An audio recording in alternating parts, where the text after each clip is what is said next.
नमस्कार, मनी मंत्रा में आपके साथ में मेहराज दुबे और आज हमें बात करनी है इंटरनेट और प्राइवेसी की और गूगल की, फेसबुक की और बहुत सारी वो वेबसाइट्स और इंटेलिजेंस टूल्स की जो शायद आप पर नजर रख रहे हैं, मुझ पर नजर रख रहे हैं। उनके कमर्शियल रीजंस हैं, उनके नोबल रीजंस हैं, लेकिन क्या ये सब कुछ इतना साफ है जितना दिख रहा है? और जो मैं बात कर रहा हूं वो साफ नहीं है, तो थोड़ी देर में साफ हो जाएगा। हम बात कर रहे हैं सबसे पहले उस इन्वेस्टिगेशन की जो एक नहीं, यूरोप की 6 देशों ने एक साथ मिलकर लॉन्च किया है गूगल के खिलाफ। उनका कहना है कि गूगल जो है वो लोगों की प्राइवेसी खत्म कर रहा है, उनके बारे में वो बहुत ज्यादा जान रहा है जो लोग शायद शेयर नहीं करना चाहेंगे। और मामला सिर्फ गूगल का नहीं है, बहुत सारी वेबसाइट्स पर ऐसे आरोप लग रहे हैं। तो क्या है ये मामला?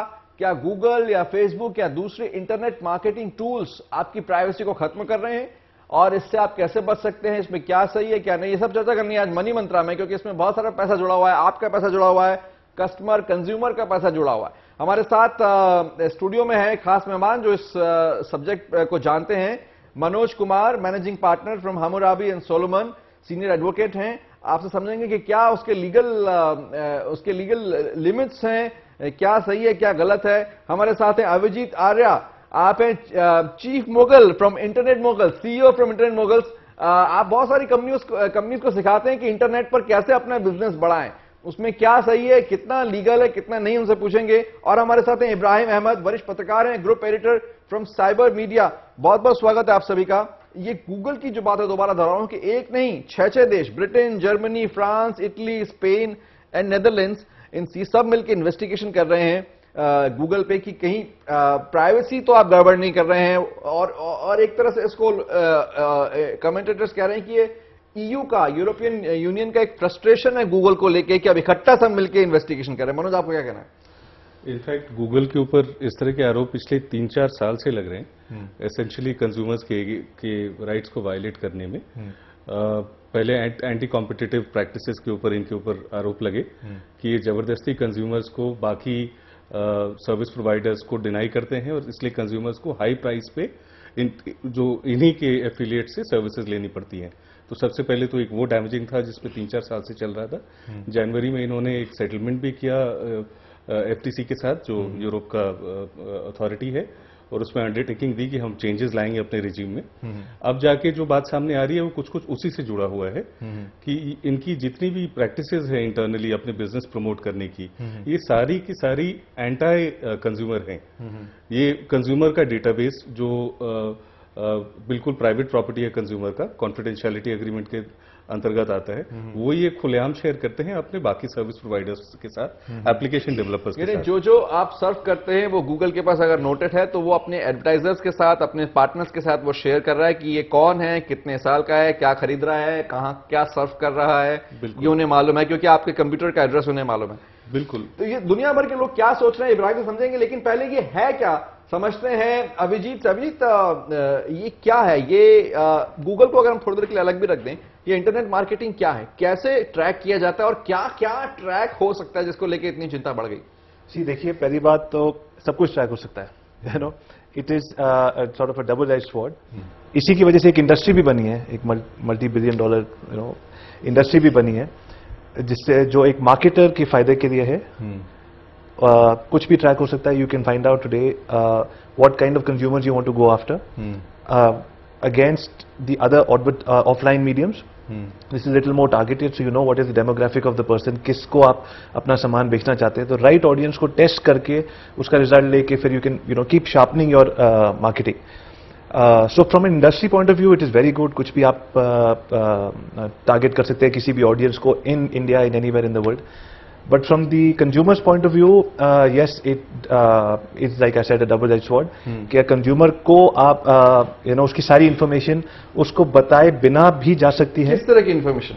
Anything. For example, if somebody, अगर मैं कोई भी चीज, अगर मैं फेसबुक अकाउंट खोलता हूँ या मैं गूगल पे अपना जीमेल अकाउंट खोलता हूँ, गूगल प्लस अकाउंट खोलता हूँ, ट्विटर अकाउंट खोलता हूँ, पिन इंटरेस्ट है, सो मेनी चैनल्स जिस पे हम जाते हैं अपना सारा हिस्ट्री देखते हैं, because we are so excited for that new medium. This is an exciting medium कि हम उस पर अपना अकाउंट बनाएंगे, उस पर हम सारी इन्फॉर्मेशन डाल देते हैं, कहाँ रहते हैं, कितने साल के हैं, क्या है ये। Then it connects us with our friends और आवर बिजनेस एसोसिएट्स और व्हाटएवर। अपनी चॉइसेस, हॉबीज, अपनी राइट, लेजर, हॉलिडे, मेडिकल, वो सारी एक टिक ऑफ्स होते हैं। Exactly. Once I put all those things, then tomorrow a person who wants to sell a package to Goa for me, if I'm तो आपको गोवा की टिकट क्या डालना लगा, क्योंकि आपको गोवा पसंद है? बिल्कुल. In fact, I was, the other day, a client of mine, we were discussing, and he said that he was writing a confidential email, to his mother saying कि हम शादी के plan बना रहे हैं, I want to get married, and please don't discuss it with anybody, including the father. And he said that I started seeing a matrimonial ad on my, on the, so it is as क्योंकि marriage या wedding से उसमें connected था कि इस laptop से या इस कंप्यूटर से कोई शादी की बात कर रहा है। Absolutely. मैट्रिमोनियल एडवर्टाइजिंग उनको दिखने लगी। It's all keyword based. What are the keywords which have to be picked up at what time, and the algorithm puts them together and brings out a synopsis, which is good for a marketer, but sometimes a double edge for a consumer. तो आपके शादी के plan से लेकर आपकी छुट्टी के plan तक आपकी ये सब ट्रैक हो सकता है कि आप क्या खरीद रहे हैं और क्या सोच रहे हैं, क्योंकि आप अपना लॉगिन करके लैपटॉप पे काम कर रहे हैं इंटरनेट पर, और सारा कुछ काम अब इंटरनेट पर ही हो रहा है, जिसको हम अच्छा अचीवमेंट मान रहे थे। इब्राहिम, इसमें गड़बड़ क्या है, इसमें इसके खतरे क्या हैं और क्यों दुनिया भर में इस पर चर्चा हो रही है? अभी जो सबसे बड़ी वजह है चर्चा होने की, वो मेरे ख्याल से ये है कि यूरोपियन यूनियन को ये बात बहुत अच्छी नहीं लगी कि वो पिछले 2-3 सालों से गूगल से अपने प्राइवेसी लॉज को बदलने के लिए या उनमें चेंजेस लाने के लिए कह रहा है, और गूगल अब इतनी बड़ी एंटिटी हो गई है कि उसने यूरोपियन यूनियन को एक तरफ साइड में रख दिया और जो उसको करना था वो कर रही है। तो एक बहुत बड़ा इशू ये है। लेकिन सही बात है कि कंज्यूमर्स में एक तरफ तो ये है कि बहुत उनका डिपेंडेंस ऑनलाइन पे, वेब पे, डिजिटल वर्ल्ड पे बहुत बढ़ रहा है, लेकिन उनकी जो कंसर्न्स हैं, बहुत सारे ढेरों सर्वेज ऐसे हुए हैं जिनसे पता चलता है कि वो लोग बहुत चिंतित हैं, उनको बहुत फिक्र है कि उनकी इंफॉर्मेशन जो है वो कहाँ जा रही है, किसके पास जा रही है और किस लिए यूज़ होगी वो। तो मेरी इंफॉर्मेशन तो अवेलेबल है ही, एज, मैं कहाँ जा रहा हूँ, क्या कर रहा हूँ, क्या मुझे पसंद है, क्या खाता हूँ, कौन सी गाड़ी है, ये सब तो अवेलेबल है ही। इंफॉर्मेशन ये भी अवेलेबल है उनके पास कि आगे मैं क्या करने वाला हूँ, अब मैं जा रहा हूँ गोवा और अब मैं जा रहा हूँ पेरिस, ये सारी इंफॉर्मेशन अवेलेबल है। और उनके पास ये इंफॉर्मेशन भी अवेलेबल है कि मैं इस टाइम कहाँ पे हूँ, यहां तक कि वो ये भी बता सकते हैं कि मैं अभी किस शहर में हूं, किस सड़क पे हूं, किस होटल में हूं। तो ये बहुत प्राइवेट और कॉन्फिडेंशियल इंफॉर्मेशन है जो कि अब गूगल के पास या इस टाइप की जो कंपनीज हैं इनके पास आ गई है, और उसको वो कैसे इस्तेमाल कर रहे हैं, चलिए बहुत नुकसान नहीं है अगर वो मार्केटिंग के लिए इस्तेमाल कर रहे हैं। हालांकि मेरी ईमेल और इनबॉक्स जो है वो बिल्कुल भर जाती है, मैं परेशान हो जाता हूं, लेकिन वो ऐसे भी यूज हो सकती है। फॉर इंस्टेंस, गवर्नमेंट्स आज की तारीख में गूगल को और ऐसे सर्विस प्रोवाइडर्स को कॉन्स्टेंटली अप्रोच करती रहती हैं कि बताइए ये अकाउंट होल्डर जो है क्या कर रहा है, ये अकाउंट होल्डर क्या कर रहा है, इसकी मुझे इनसाइड इंफॉर्मेशन बताइए। ऐसा हो गया कि बिल्कुल फोन टैपिंग हो गया है। उसमें आप लोगों को मैं बताऊं कि उसमें इंडिया का नंबर 2 है, यानी कि वो सारी कंट्रीज जिन्होंने सबसे ज्यादा इंफॉर्मेशन मांगी गूगल से कि आप बताइए कि ये अकाउंट वाला अकाउंट होल्डर और ये आदमी क्या कर रहा है इस टाइम, इसमें सबसे ज्यादा जो रिक्वेस्ट मांगी हैं वो नंबर 1 पे कोई और देश होगा, लेकिन नंबर 2 पे जो है वो इंडिया है। तो अब वो किस तरीके से, कैसे वो गवर्नमेंट यूज कर रही है, विक्टिमाइज करना चाहती है या कुछ और करना चाहती है, नहीं मालूम है। तो इस टाइप के बहुत कंसर्न्स आ रहे हैं, और वो सिटीजन्स भी कर रहे हैं, ग्रुप्स हैं वो भी कर रहे हैं, गवर्नमेंट्स भी बहुत कर रही हैं, और गवर्नमेंट्स को बहुत फिक्र है कि ये जो इन्वेजन हो रहा है प्राइवेसी का, ये कहां तक जाएगा और उसके क्या क्या नुकसानात हो सकते हैं। तो ये तो काफी खतरनाक मामला है, और लग रहा है कि इस खतरे का बहुत अच्छा फायदा उठाने की कोशिश भी कर रहा है। जैसे आपने कहा कि खुद भारत सरकार, भारत की, आप कौन सी सरकार है ये हमसे इब्राहिम ने स्पेसिफाई नहीं किया, हम हमसे पूछ नहीं रहे, लेकिन भारत का नंबर 2 है इंडिविजुअल प्रोफाइल जानने में, और वो क्या कर रहे हैं इंटरनेट पर ये जानने में। मनोज, इसके कानूनी प्रभाव क्या हैं? क्या ये किसी भी देश के, कोई सॉवरेन देश है उनके संविधान के तहत है ये चीज? इसके इसमें गलत क्या है अगर आप सिर्फ पाउडर, शैम्पू या ट्रैवल टिकट बेचने के लिए किसी को ट्रैक कर रहे हैं कि आप ये पाउडर ज्यादा खरीदते हैं कि लीजिए और लीजिए, आपकी स्क्रीन पर बहुत ज्यादा दिखेगा? जी, इसके लिए हमें थोड़ा सा राइट टू प्राइवेसी जो इंडिया में एग्जिस्ट करता है, जो लीगल रिजीम है, उस पर 2 सेकंड यदि हम नजर डालें तो प्राइवेसी लॉ पे एक बहुत बड़ा वैक्यूम है हमारे देश में, कोई रेगुलेटेड एरिया नहीं है। सुप्रीम कोर्ट ने बिल्कुल ये इंटरप्रिटेशन दिया है कि कॉन्स्टिट्यूशन के अंतर्गत राइट टू प्राइवेसी भी आता है, and depending on facts of each case, जैसे कभी कोई जबरदस्ती पुलिस वाले रिपीटेडली किसी के घर में घुसते थे तो राइट ऑफ प्राइवेसी की वायलेशन लेके लोग कोर्ट में गए, इस तरह की फिर including phone tapping was a case जो अभी जिक्र में आया। तो सुप्रीम कोर्ट की guidelines from time to time how to balance requirement of public law and right to privacy, इसके ऊपर आ चुकी हैं, इंक्लूडिंग फोन टैपिंग पे भी आ चुकी हैं। तो जो आप जिक्र कर रहे थे कि गवर्नमेंट इंफॉर्मेशन मांगती है यदि ड्यू प्रोसेस ऑफ लॉ में मांगती है तो वो वैसे ही एक्सेप्शन माना जाता है, उसको वायलेशन के दायरे में हम ना लें। क्या वो ड्यू प्रोसेस ऑफ लॉ है कि नहीं, वो केस टू केस चैलेंज करने की बात है, और उस प्रिंसिपल को हम गलत नहीं मान सकते। रही बात की तो कोई घर में घुस जाए उसको लेकर आप होशियार रहते हैं, उसे अपनी और कोई झांके या आपकी खिड़की में दूरबीन लगाकर आपके बारे में जानना चाहे तो आप उससे पसंद नहीं करते हैं, लेकिन आप इंटरनेट पर जो भी काम कर रहे हैं, खरीद रहे हैं, लिख रहे हैं, बात कर रहे हैं, वो कोई ट्रैक कर रहा है, उसका बिजनेस का इस्तेमाल कर रहा है और उस पर कुछ हो नहीं पा रहा है। क्या क्या हो सकता है? क्या सोशल वेबसाइट्स भी, क्या फेसबुक ट्विटर पर जो आप करते हैं उस पर भी कोई ट्रैक कर रहा है? क्या फेसबुक को लेकर भी गूगल की तरह रीटारगेटिंग जैसे शब्द पर बहस हो रही है? ये चर्चा करेंगे थोड़ी देर में, बन रही है मनी मंत्रा।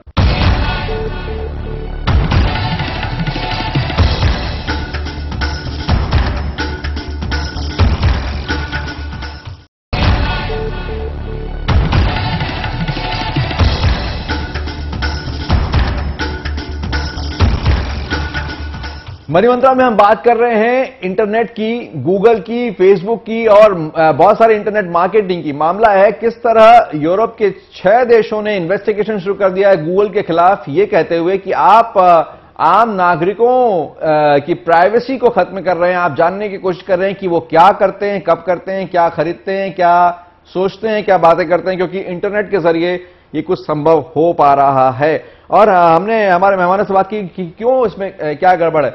क्या भारत में इस तरह के लॉज हैं? मनोज आप बता रहे थे कि कोई प्राइवेसी, अगर मैं गूगल पे या किसी और वेबसाइट के जरिए कुछ लॉगिन करता हूं और कोई मेरे रिकॉर्ड्स ले लेता है जो मैं नहीं चाहता, वो रिकॉर्ड जरूरी नहीं कि मेरे इंटरनेट के दूसरे रिकॉर्ड हो, सिर्फ मेरा बिहेवियर, कंज्यूमर बिहेवियर जो मुझ में है, क्या उसकी रक्षा करने के लिए मैं कहीं जा सकता हूं, बोल सकता हूं कि गड़बड़ है?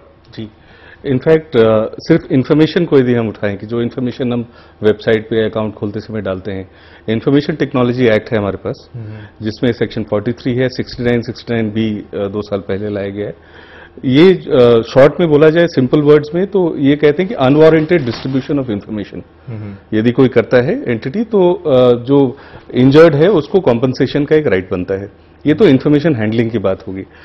प्राइमा फेसाई या प्राइवेसी प्रोटेक्शन की बात करें कि हम जब तक हम कंसेंट ना दें, जिसको बज कंसेंट ऑर्डर एफटीसी का एक जिक्र आता है, यदि गूगल के केस में बात करें तो जब तक हम कंसेंट ना दें, हमारा इंफॉर्मेशन डिस्ट्रीब्यूट नहीं किया जाए, उसका कोई कंपैरेटिव इंडिया में कोई लॉ नहीं है।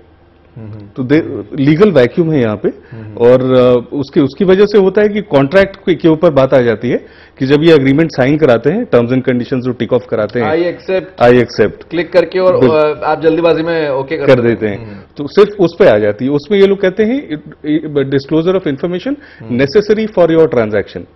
अब वो चूंकि एक डोमिनेंट प्लेयर है, आधे लोग हम जैसे लोग पढ़ते नहीं है उसको, तो नेसेसरी फॉर योर ट्रांजैक्शन क्या है, उसमें वो सब कुछ उसको डाल देते हैं। मनोज, मुझे तो लगता है कि कोई भी पढ़ता होगा जब अपना ईमेल अकाउंट बनाता है, या फिर कोई डॉक्यूमेंट्स या क्लाउड या बहुत सारी चीजें हो गई, ये ड्राइव, वो ड्राइव, आप तमाम एप्लीकेशंस साइन इन कर रहे हैं इंटरनेट पर, वो सब आपका डेटा रख रहे हैं कि आपकी उम्र क्या है, आप कौन से लोकेशन पर हैं।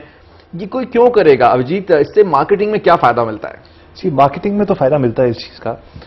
फॉर एग्जाम्पल, जैसे आपने कहा retargeting, retargeting is sort of a newer phenomenon by, तो जिससे आप क्या कर सकते हैं, फॉर एग्जाम्पल कि अगर मैंने अपनी इंटेंशन टू परचेज दिखा दी है, I search on Google for a cell phone, और मैं सेल फोन की साइट पे गया जो गूगल का एडवर्टाइजर है, and I go and click on it, but I don't buy, I'll be through a few pages or whatever. So I have declared intention to purchase. Now I can, you can track my computer IP.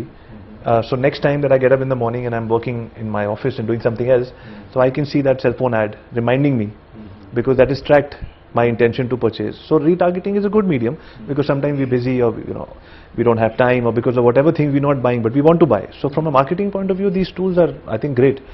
And like I was saying that balance is a very elusive word. जैसे ही मिलता है उसी time गायब भी हो जाता है, तो पता नहीं इस चीज का राइट बैलेंस क्या होना चाहिए। But like he said there is a vacuum. अभी तो बहुत है कि कम से कम उसको एक लेवल तक तो पहुंचाया जाए, because at this point in time any cell phone that you buy, first thing, and I think it happens only once, that it asks you to accept, and we all accept. And if you read, I'm told that these are every information that there belongs to the cell phone provider. तो आप कह रहे हैं कि जब हम internet mobile पर इस्तेमाल कर रहे हैं, वहां से भी आप ट्रैक हो रहे हैं, लोग ट्रैक उनकी ट्रैकिंग. आजकल location based targeting is the new thing. I think about 27 or 30% people are now starting. The look to book ratio, like they call it, on the internet is increasing on the mobile devices. So Foursquare and all these companies are saying location based targeting.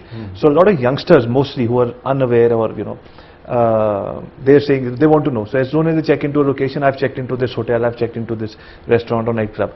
Now there are cases in the US which have been reported where people have said, I've checked into Hawaii now back in 7 days, और उनके घर में चोरी हो गई है. So location based targeting helps in marketing, but like there's always like हवाई और पीछे से कोई हवा निकाल दे रहा है. इब्राहिम, ये इसमें क्या आप इसका फीचर देख रहे हैं? और फीचर की बात करने से पहले मुझे बात करना चाहिए रीटारगेटिंग को लेकर. ये क्या है रीटारगेटिंग, जिस पर लेकर फेसबुक पर भी आरोप लग रहा था. अभी तो हम सिर्फ गूगल की बात कर रहे थे या मोबाइल पर इंटरनेट जो आप दिखा रहे हैं, फेसबुक को लेकर भी आरोप लग रहा है, क्योंकि उसमें बहुत सारे प्राइवेसी ऑप्शन हैं. ये मैं दिखाऊं, टैग करूं नहीं करूं, या मैं अपने दोस्तों को दिखाऊं, या मैं सिर्फ एक सिलेक्टेड लिस्ट को दिखाऊं. उसके बावजूद जैसी एडवर्टाइजिंग शुरू हुई है फेसबुक पर, वो विवादों में आ गए. क्या है ये विवाद? ये सारा विवाद जो है वो ये है कि हमारी इंफॉर्मेशन फेसबुक हो चाहे गूगल हो, वो बहुत ही सिस्टमेटिक तरीके से वो एडवर्टाइजर्स को देता है, बेचता है. और उसके बाद फिर ये होता है कि मैं चाहूं चाहे नहीं चाहूं, I am flooded with those advertisements from them. और ये जैसा कि पहले भी कहा गया कि ये बहुत ऑप्शन क्लियर नहीं रहता है कि मैं क्या रिसीव करना चाहता हूं, क्या नहीं रिसीव करना चाहता हूं. जब हम साइन अप करते हैं किसी भी सर्विस प्रोवाइडर के साथ या उसके सर्विसेज के साथ, तो हम स्ट्रेट अवे क्लिक करते रहते हैं और वो हम साइन अप कर लेते हैं. तो इसकी जो सबसे बड़ा एडवांटेज है रीटारगेटिंग का, वो ये है कि इतनी स्पेसिफिक इंफॉर्मेशन मार्केटर्स के पास आज है, जैसा इन्होंने बताया, इतनी स्पेसिफिक इंफॉर्मेशन है कि वो उनको ये मालूम है कि उनको मेरी एज मालूम है, उनको मेरे ये मालूम है कि इस हफ्ते में किस ट्रिप के लिए किस वेकेशन पे जा रहा हूं, और मुझे स्पोर्ट्स के जूते चाहिए या मुझे माउंटेनियरिंग के जूते चाहिए. तो ये सारी इंफॉर्मेशन के लिए जो एडवर्टाइजिंग होती है वो बहुत स्पेसिफिक होती है, और वो बहुत हद तक बड़ी पेनफुल हो जाती है. आई थिंक सबसे बड़ी जो प्रॉब्लम हो रही है वो ये है कि अगर मैं इंटरनेट पे जाता हूं और कुछ सर्च करना चाहता हूं, तो इतने एड्स आते हैं, और उसमें बहुत से एड्स हैं जिनको मैं I cannot wish them away.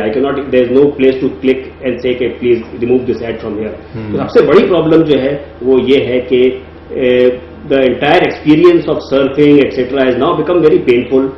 I get a lot of ads and a lot of communication which I don't want.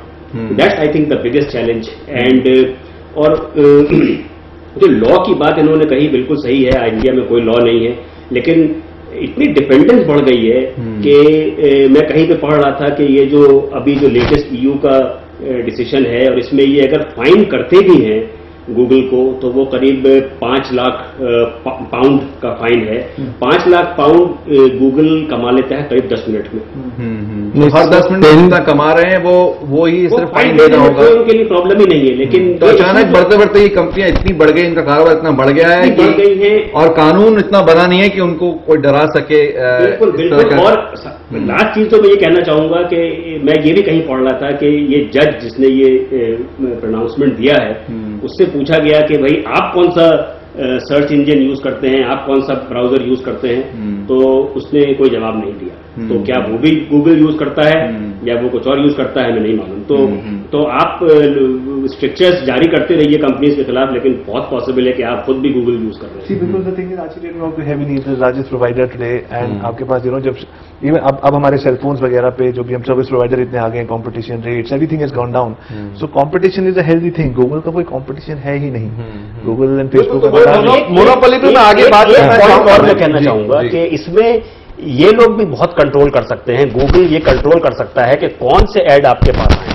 तो बहुत सारे एड्स हैं जो आपके पास आ सकते हैं, लेकिन वो गूगल नहीं आने देगा, क्योंकि वो आप गूगल पे हैं और वो एड गूगल पे नहीं है, इसलिए वो एड आपके पास नहीं आ सकता। यानी गूगल अब तय करेगा कि आप कौन से विज्ञापन देखें। Exactly. और फिर गूगल हुआ, फेसबुक और को अपना सर्कल, जो भी सोशल वेबसाइट्स पर भी, क्या ये अब जानना आसान हो गया इन कंपनियों के लिए कि आप किससे मिलते हैं, किससे बात कर सकते हैं?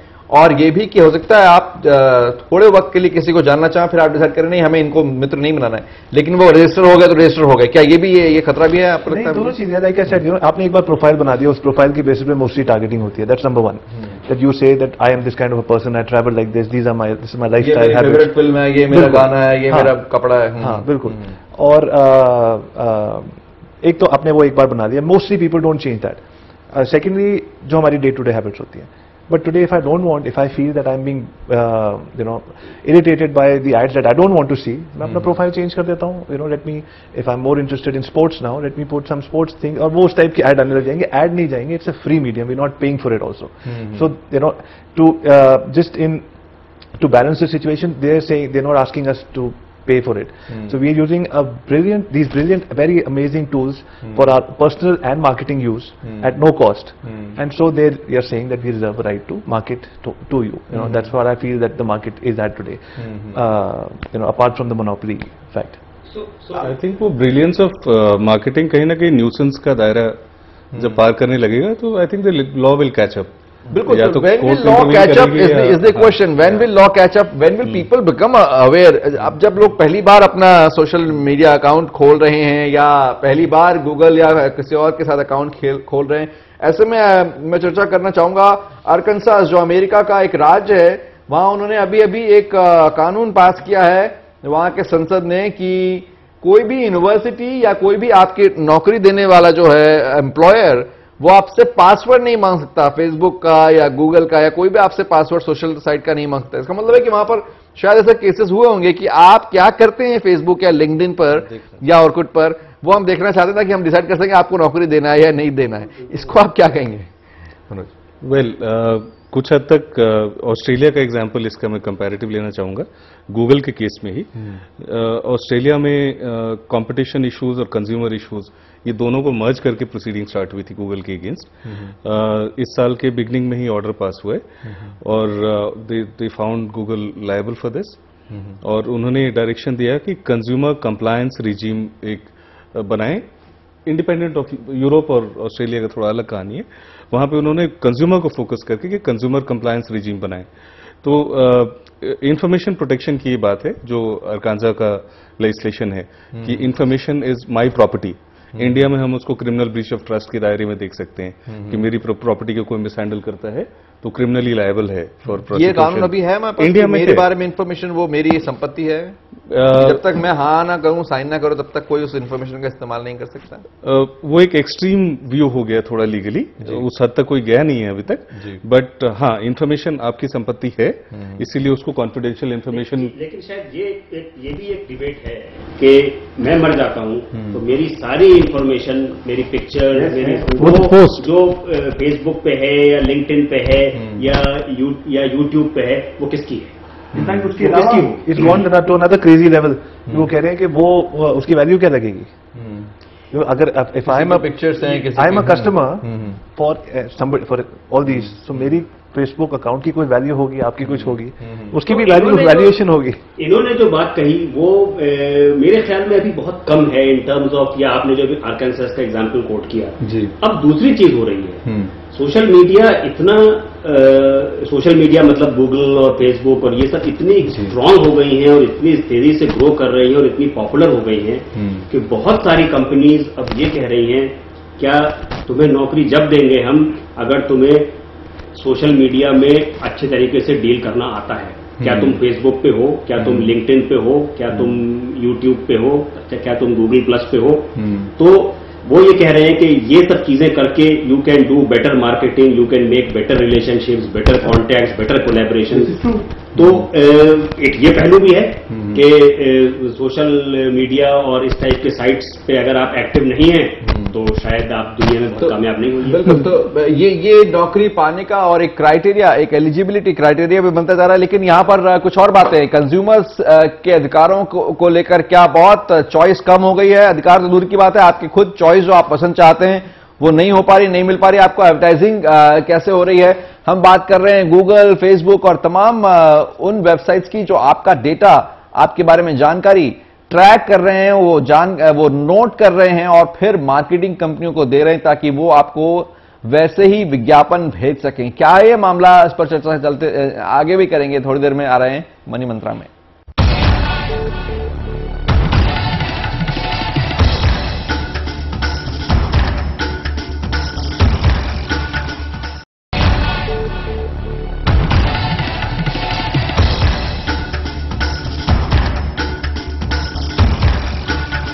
मनी मंत्रा में हम बात कर रहे हैं प्राइवेसी की, खासकर गूगल को लेकर। जब यूरोपियन यूनियन की कुछ देशों ने इन्वेस्टिगेशन शुरू कर दिया है, कुछ मिलता जुलता इन्वेस्टिगेशन माइक्रोसॉफ्ट के लिए, या कुछ मिलता जुलता विवाद जो है वो फेसबुक पर भी हो रहा है कि आप जो भी करते हैं इंटरनेट पर वो कोई देख रहा है, कोई ट्रैक कर रहा है और उसका इस्तेमाल कारोबार के लिए कर रहा है, मार्केटिंग के लिए कर रहा है। यहां पर मैं ये समझना चाहूंगा अभिजीत आपसे, क्योंकि आप मार्केटिंग की कंसल्टेंसी करते हैं लोगों के कि इंटरनेट पर कैसे सामान बेचें, अच्छी तरह से बेचें, अच्छे से उस पर जाने अपने ग्राहक को।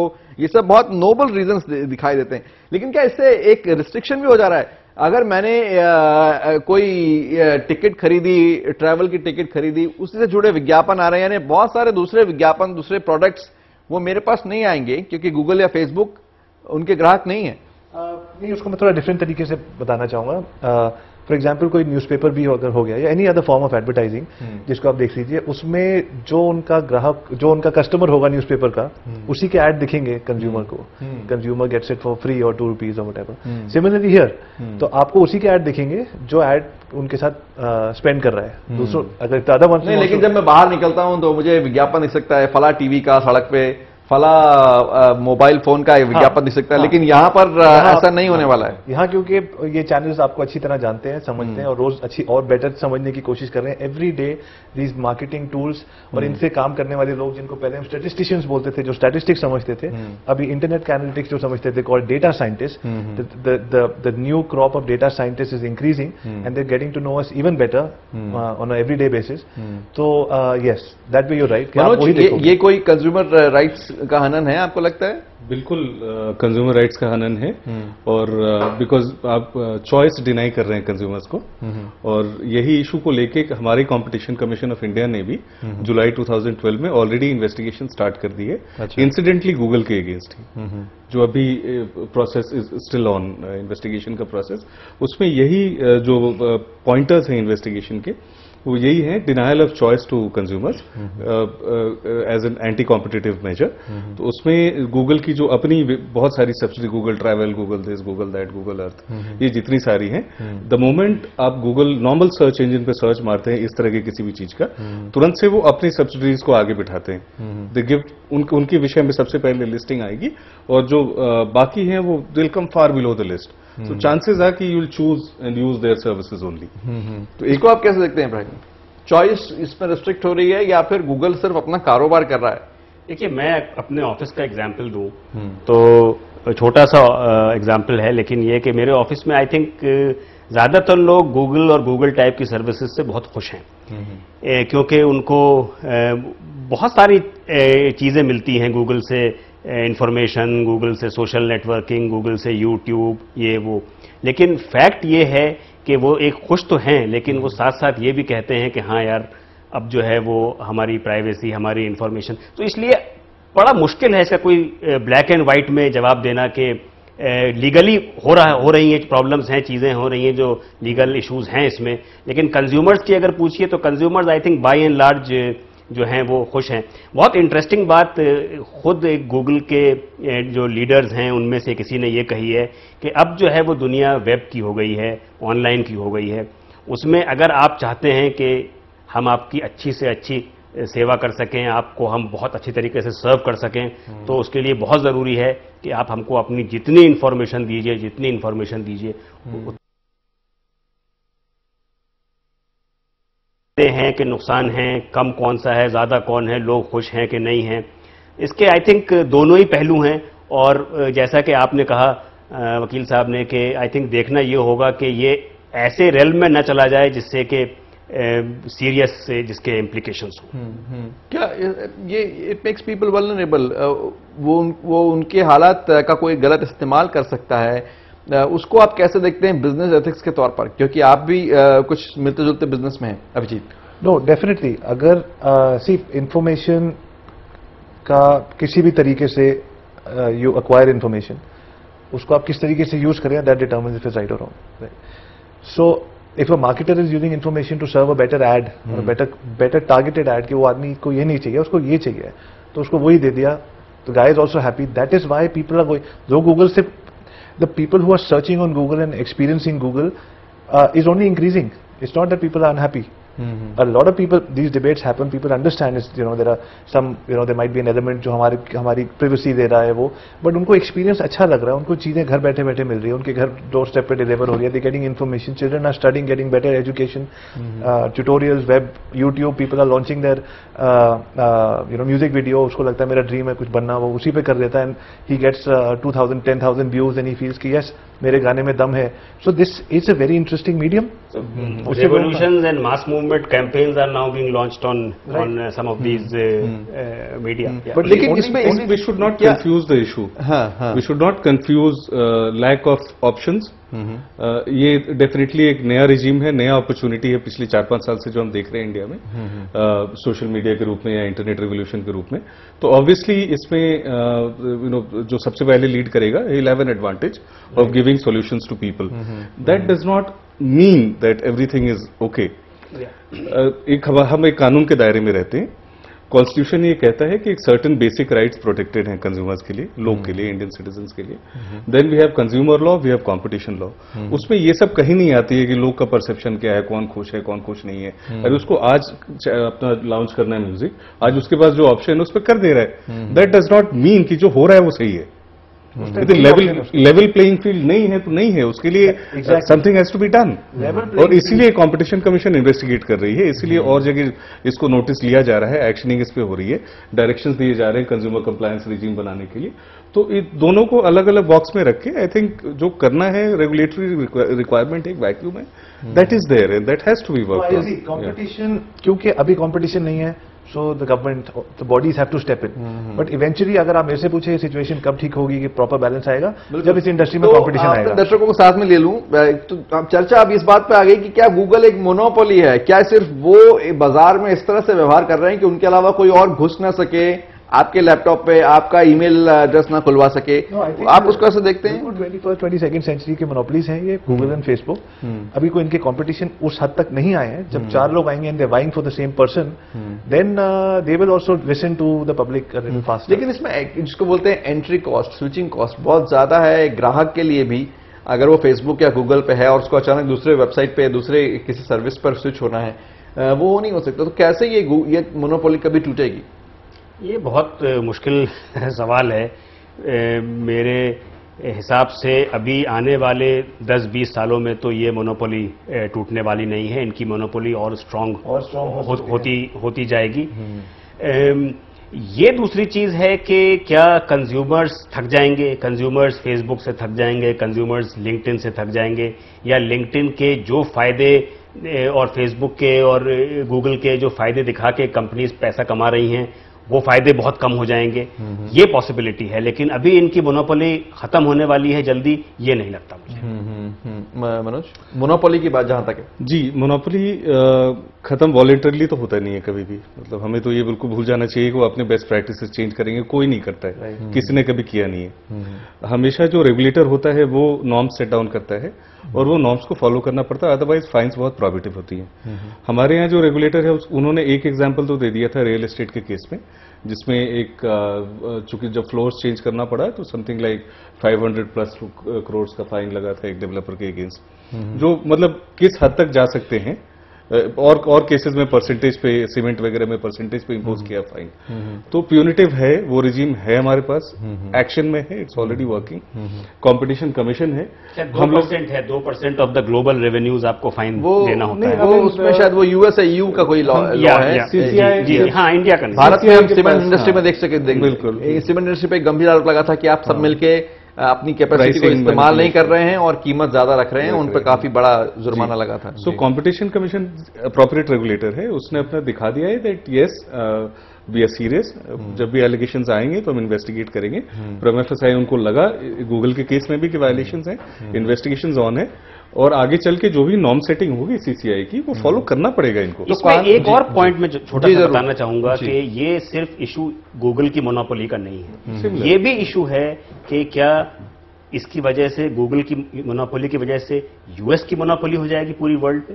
आई थिंक ये भी बहुत बड़ा इशू। मेरे ख्याल से ये एक बहुत बड़ा सवाल है, ये करोड़ों अरबों का सवाल है। इस पर हम चर्चा करेंगे थोड़ी देर में। बने रहिए मनी मंत्रा में।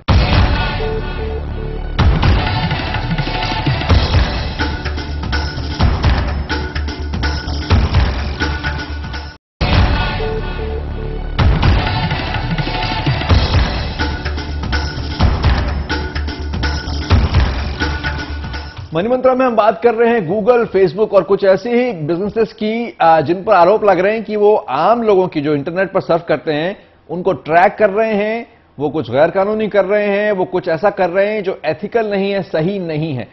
हमने उसके बिजनेस की बात की, उनकी वजहों की बात करी। इब्राहिम, आप कुछ कह रहे थे ब्रेक से पहले कि कैसे, क्योंकि गूगल यूएस की कंपनी है या फेसबुक यूएस की कंपनी है, एक तरह से यूएस का उसकी जो ताकत है वो बढ़ रही है इन कंपनियों के जरिए दुनिया भर में। तो एक बहुत बड़ी सोच जो है वो ये है कि गूगल की मोनोपोली का या याहू की या और जो इस टाइप की सर्विसेज हैं ये सब यूएस कंपनीज हैं, तो क्या इनकी मोनोपोली बढ़ेगी? इसका मतलब ये है कि यूएस की मोनोपोली बढ़ जाएगी पूरी दुनिया पे।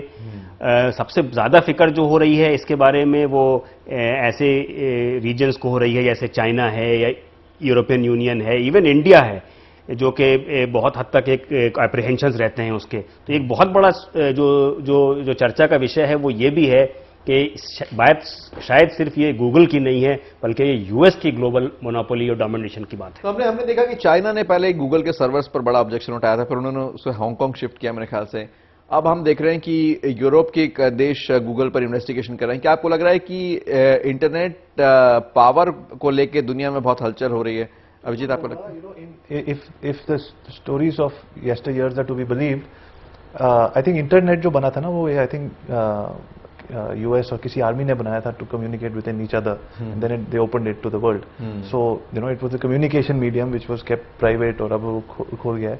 सो वो this is knowledge in the hands of the people, knowledge is power. So I am sure that this is going to be, people say we are going to fight after water oil और whatever, but yes this is knowledge. और जिसके पास ज्यादा knowledge है, चाहे आप marketing की तरफ से देख लीजिए या वो प्राइवेसी लॉज की तरफ से देख लीजिए, दोनों की तरफ से everybody would want that.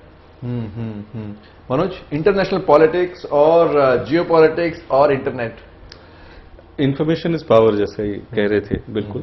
But हम यदि ability to do business India में देखें, हमारी जो लॉज हैं governing ability to do business, चाहे एफडीआई नॉर्म्स हो या इंफॉर्मेशन टेक्नोलॉजी एक्ट हो, इस पर्टिकुलर केस में दे ऑल रीजन एग्नोस्टिक, वो किसी पर्टिकुलर देश के अगेंस्ट नहीं है या फॉर नहीं है, they are neutral. So basically they are setting down some norms. जहां पे ग्रे एरियाज हैं, होपफुली कंपटीशन कमीशन कुछ करेगा उसके ऊपर। तो हमें नहीं लगता है कि कानून इसको एक अलग से ट्रीटमेंट देगी। पॉलिसी मैटर गवर्नमेंट के लिए आगे चल के कुछ स्पेसिफिक पॉलिसीज बनाना अलग बात है, बट एक चीज जो आंसर करेगा कुछ हद तक एप्रेंशंस की लेवल प्लेइंग फील्ड हो। बाकी कॉम्पिटिटर्स को डिनाई किया हुआ एक्सेस गूगल ने बाय आर्टिफिशियली क्रिएटिंग बैरियर्स अपने सर्च इंजन में, वो बैरियर्स यदि हटेंगे तो ऑब्वियसली बाकी प्लेयर्स याहू या जो और लोग हैं यूएस में 30% के मार्केट शेयर रखते हैं, वो शायद इंडिया में भी अपनी मार्केट शेयर बढ़ा पाएंगे ऑटोमेटिकली। फिर लेवल प्लेइंग फील्ड में ये चीज थोड़ा सा बैलेंस आउट होगा। इसका जवाब कैसे होगा? मैं कोई यहां पर सिर्फ गूगल का बिजनेस कम करने के लिए नहीं बैठा हूं, मैं सिर्फ आपसे जानना चाह रहा हूं कि कैसे फेयर मार्केट बनेगा यहां पर। नए, आपको लगता है गूगल या फेसबुक भारत से भी बनेंगे, या आपको लगता है कि कानून ऐसे होने होंगे ताकि कोई ओवर पावर ना कर पाए पूरे मार्केट को? इब्राहिम? देखिए, यूनिक आइडियाज की तो जरूरत है, जिनसे फिर बिजनेस मॉडल्स निकल के आएं और गूगल या गूगल से मिलती जुलती कंपनीज भारत से भी उभरें। अभी मुझे नहीं लगता है ऐसे होंगे, क्योंकि उसके पहले कानून, जैसा वकील साहब ने बताया, कानून बहुत क्लियर और स्पेसिफिक और स्ट्रांग होने होंगे, जिनसे कि ऐसी छोटी कंपनीज हैं या छोटे प्लेयर्स हैं, उनके जो एस्पिरेशंस हैं वो सपोर्ट हो सकें कानून से। अभी वो कानून से एस्पिरेशन सपोर्ट नहीं होते। China is one of the only places in the world where they have Baidu, I think it's called Baidu, which is their own search engine, which is huge, very large, और they are keeping it, you know, they give it that power, you know. India में अगर कोई छोटी सी चीज आएगी, जब like he is saying, जब तक वो लॉ नहीं बनेगा, that will be wiped out before we know it. So yes, हो सकते हैं छोटे, बिल्कुल सारे, तो जैसे बिल्कुल बन सकते हैं। चाइना जो है एक्टिवली सपोर्ट कर रहा है अपने यहाँ की कंपनीज को, अपने यहाँ के स्टार्टअप्स को सपोर्ट कर रहा है, और पूरी उनको लीगल मदद कर रहा है कि वो बड़ी हो सके। आई थिंक हम नेशनलिज्म में कुछ ज्यादा रीडिंग कर दे रहे हैं चाइनीज पॉलिसी में। प्रॉब्ली वहां भी एक अप्रोप्रिएट डिपार्टमेंट होगा कॉम्पिटिशन या मोनोपोली, एंटी मोनोपोली का, और उन्होंने कुछ नॉर्म्स रखे होंगे जिससे आर्टिफिशियल बैरियर्स न क्रिएट कर पाए, मोनोपोलिस्टिक बैरियर्स न क्रिएट कर पाए गूगल या जो भी हो, हुएवर इट इज। हमारे यहाँ वो प्रोसेस नेशन स्टेज में इन्वेस्टिगेशन चल रही है, उसके बाद होपफुली कुछ निकलेगा। तो एसेंशियली ये कंट्री स्पेसिफिक नहीं है, जो अप्रोप्रिएट एजेंसी है उस कंट्री की, ईयू में भी ये एफटीसी ने किया है, या जो कंपटीशन कमीशन ने, जैसे कि मैं आपको एग्जांपल दूं, ये गूगल टाइप की कंपनीज नहीं है, लेकिन छोटी इंटरनेट कंपनीज हैं। छोटी इंटरनेट कंपनीज इंडिया जैसे मुल्क में, जहां इतनी डाइवर्सिटी है, इतने रीजन्स हैं, इतने भाव के जहां पे कल्चर्स हैं और फूड हैबिट्स हैं और प्रेफरेंसेस हैं, वहां छोटी इंटरनेट कंपनीज बहुत बड़ा रोल प्ले कर सकती थी। वो इंडिया की जो टेलीकॉम पॉलिसीज हैं उसने खत्म कर दिया उसको। अब इंडिया में कोई छोटा इंटरनेट सर्विस प्रोवाइडर है ही नहीं। तो इसलिए बहुत जरूरी है कि कंट्रीज स्पेसिफिक लॉज हों जो कि इस टाइप की टेक्नोलॉजीज को, इस टाइप के एंटरप्रेन्योर्स को सपोर्ट कर सके। मैं उससे थोड़ा सा डिफर करूंगा। पता नहीं है because of lack of proper backbone है, इंफ्रास्ट्रक्चर की वजह से नहीं हो पाया, या लॉ ऑफ रेगुलेशन से नहीं हो पाया। बिकॉज अगर नहीं हो पाया तो थोड़ा डिसअपॉइंटिंग है कि प्लेयर्स ज्यादा नहीं हो पाए, बहुत कुछ लोगों के हाथ में पूरी ताकत चली गई, क्योंकि अभी तक हम सिर्फ कारखानों को देखते थे, लेकिन इंटरनेट अचानक बहुत बड़े पावरफुल फर्म्स बन गए। कंट्री विद इन कंट्री, यहाँ तो regional, you know, I don't want to divide it, but any state can have their own language ka social media engine like a Facebook, and people would love to, you know, be there because they speak that language. यहाँ पर आता है market और consumer, जिसको हम समझते हैं कि वो बहुत अच्छा पसंद कर रहा है, किसी अमेरिकी या जापानीज या फला प्रोडक्ट को। हर कंपनी, और शायद ये मुझे अभिजीत आपसे पूछना चाहिए, हर कंपनी मार्केट से डरती है कि कस्टमर एक खराब नियत को ना पहचान ले, क्योंकि फिर वो लॉन्ग टर्म में उस सामान को नहीं खरीदता। क्या आपको लगता है कि गूगल या फेसबुक या ये सारी कंपनियां, रेगुलेशन तो अपनी जगह है, लेकिन वो ग्राहक से भी एक रिस्ट्रिक्शन महसूस करेंगी कि अगर ग्राहक को लगता है कि ये मेरी प्राइवेसी ब्रीच कर रहे हैं तो मैं इनका इस्तेमाल नहीं करूंगा, वहां जाकर क्या आपको लगता है that will be the biggest restriction, strictest restriction before these companies? Yes, it has to be, because obviously वो हर आदमी, हर बिजनेस अपने कस्टमर के लिए ही कोई भी चेंजेस लाता है और किसी के लिए नहीं। हाउएवर वो कस्टमर के पास दूसरी ऑप्शन है नहीं। We are way addicted and entrenched into the internet or around the world. India अभी भी पिकअप कर रहा है, बट अभी around the world. So जब तक कंपटीशन नहीं आता तब तक हम इनको कोई रिस्ट्रिक्शन दिखाएंगे नहीं. As consumers, I will not show restriction to Google or Facebook because I'm using it on a daily basis. I don't have any other place to go. But अगर competition आएगा, then sure, then I will say that I want this one. Consumer will start moving from one to the other, and that is when they start making changes. I think Google made some very relevant changes and more for customer friendly or whatever. I don't know in terms of privacy, but in terms of customer friendliness when Facebook came. बिल्कुल, then they realized जैसा हम, और यही नहीं, हम बेशक इस बात से इनकार नहीं कर सकते कि गूगल ने जिंदगी को बहुत बदला है दुनिया भर में, ठीक वैसे जैसे बल्ब के आविष्कार ने या कारों के डेवलपमेंट ने या बहुत सारे ऐसे रिसर्च ने, गूगल एक वाकई एक एम्पावरिंग टूल साबित हुआ है बहुत सारे लोगों के लिए, रिसर्च में, पढ़ाई में, इंटरनेट सर्फिंग में। और बेशक इस बात का ध्यान रखना होगा कि कोई भी जिन जो है वो मालिक से बड़ा ना बन जाए। इसलिए गूगल और फेसबुक और बाकी सोशल साइट्स के बारे में हमने चर्चा की कि कैसे कानून जरूरी है एक आम आदमी की, आपकी और मेरी प्राइवेसी सुरक्षित रखने के लिए। आप सबका बहुत बहुत शुक्रिया, आपने वक्त निकाला आज मनी मंत्रा में। इतना ही।